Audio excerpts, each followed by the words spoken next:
لیکن آج بیچ کر تلواریں خرید لیے مسلح ہم نے، بیٹیاں لٹتی رہی اور ہم دعا کرتے رہے۔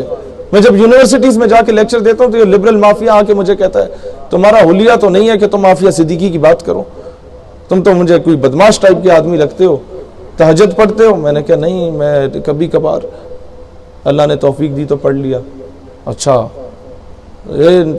بے عمل سے آدمی عافیہ صدیقی کی بات کر رہے ہو؟ اب سنیں غور سے، یہ اکثر یہ تانے ہمارے نوجوانوں کو ملتے ہیں۔ میں نے کہا بھائی جان، اگر آپ کی بہن کو کوئی اغوا کر کے لے جائے تو پہلے تبلیغی جماعت کے ساتھ 40 دن چلے پہ جاؤ گے، پھر جا کے بہن کو لاؤ گے؟ یا پہلے 6 مہینے انتظار کر کے داڑھی پوری کرو گے، پھر عمرے پہ جاؤ گے، پھر جا کے بولو گے ہاں اب میں بہن کو واپس لاتا ہوں؟ غیرت ہے بڑی چیز جہان تگدوں میں، پہناتی ہے درویش کو تاج سر دارا۔ 1857 کی جنگ آزادی کے بعد انگریز نے جب مرزا غلام احمد قادیانی کو انٹروڈیوس کرایا نا، تو انگریز نے اس کو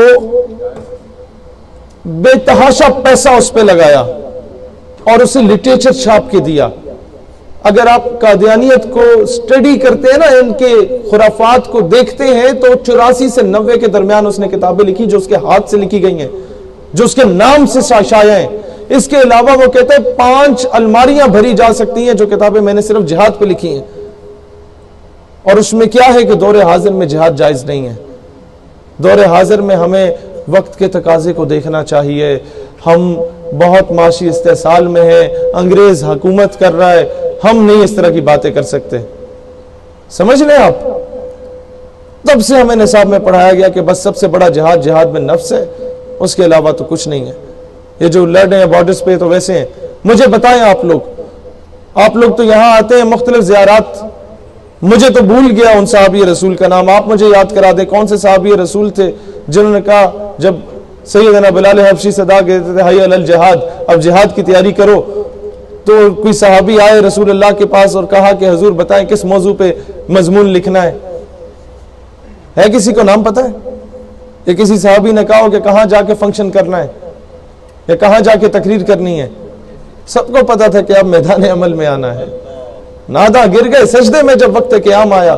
آج یہی پیغام ہم حاکم وقت کو کہتے ہیں کہ جناب دلیر بنو، پوری قوم تمہارا ساتھ دے گی، لیکن بنو دلیر۔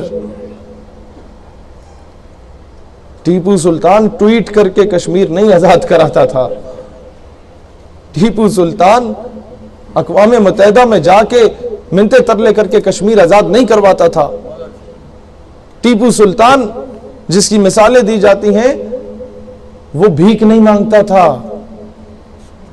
اقبال کہتے ہیں نگاہ فقر میں شان سکندری کیا ہے، خراج کی جو گدا ہو وہ کیسری کیا ہے، فلک نے ان کو عطا کی ہے خواجگی کے جنہیں خبر نہیں روش بندہ پروری کیا ہے، اور بتوں سے تجھ کو امیدی خدا سے نو امیدی۔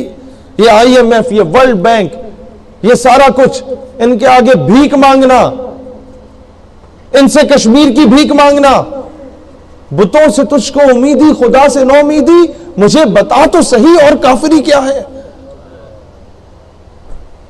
پھر یہاں آ کے ایک طرف شکوہ میں علامہ اقبال رحمت اللہ علیہ بڑی دلیری سے آ کے کہتے ہیں کہ اللہ تھے ہمیں ایک تیرے مار کا آراؤں میں، خشکیوں میں کبھی لڑتے کبھی دریاؤں میں، دی اذانیں کبھی یورپ کے کلیساؤں میں، کبھی افریقہ کے تپتے ہوئے صحراؤں میں، شان آنکھوں میں نہ جچتی تھی جہاں داروں کی، کلمہ پڑھتے تھے ہمیں چھاؤں میں تلواروں کی، اور تجھ سے سرکش ہوا کوئی تو بگڑ جاتے تھے۔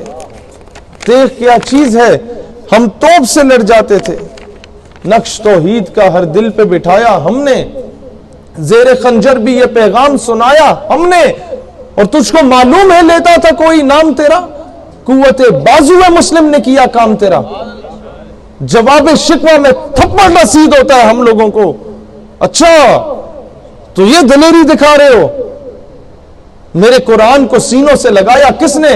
نو انسان کو غلامی سے چھڑایا کس نے؟ میرے کعبے کو جبینوں سے بسایا کس نے؟ تھے تو آبا وہ تمہارے ہی مگر تم کیا ہو؟ Who the hell you are؟